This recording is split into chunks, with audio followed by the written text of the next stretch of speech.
Comme vous avez pu le voir aujourd'hui, on dévoilait nos nouveaux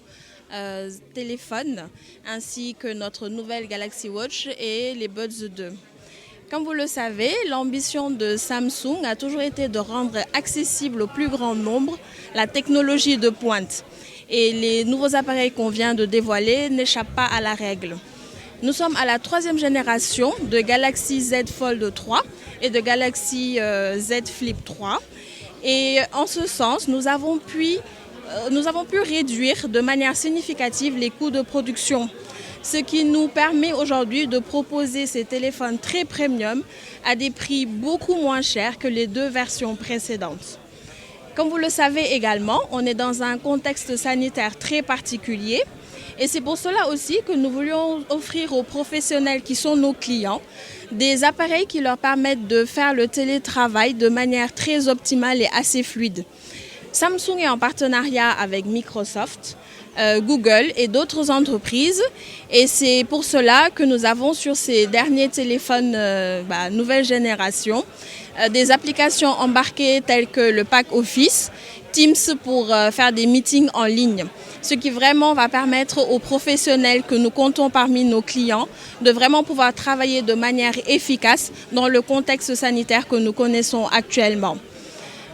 Ces téléphones vont être disponibles en précommande à partir du 6 septembre. waaw montre yi ñu lancé tey mooy les nouvelles générations de montres mooy Watch 4 Active ak Watch 4 classique donc ñaari montres yi c'est des montres yoo xam ne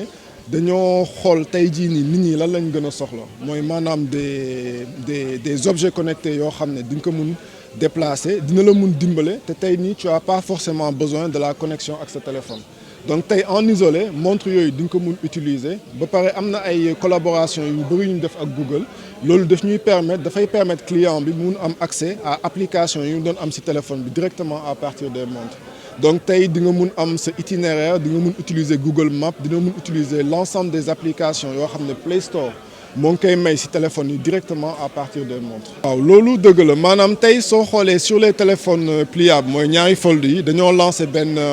assurance bu ñuy woowee Samsung Care Plus. donc Samsung Care Plus mooy téléphone bi yow tey soo ko jëndee en authentique c'est-à-dire que ñun suñu bureau téléphone yi ñuy jaay fii malheureusement nit koo xam ne dafa jënd benn téléphone en France aux États-Unis ñëw fii du ko mun am tey c'est les téléphones authentiques yu suñu bureau jaay yooyu ñooy mun bénéficier si loolu donc soo amee benn accident ci écran bi wala benn fissure sur l'écran le bureau Samsung ñun dañuy supporter 90% du prix maanaam xam nañ ne tey le fold mooy téléphone di lemu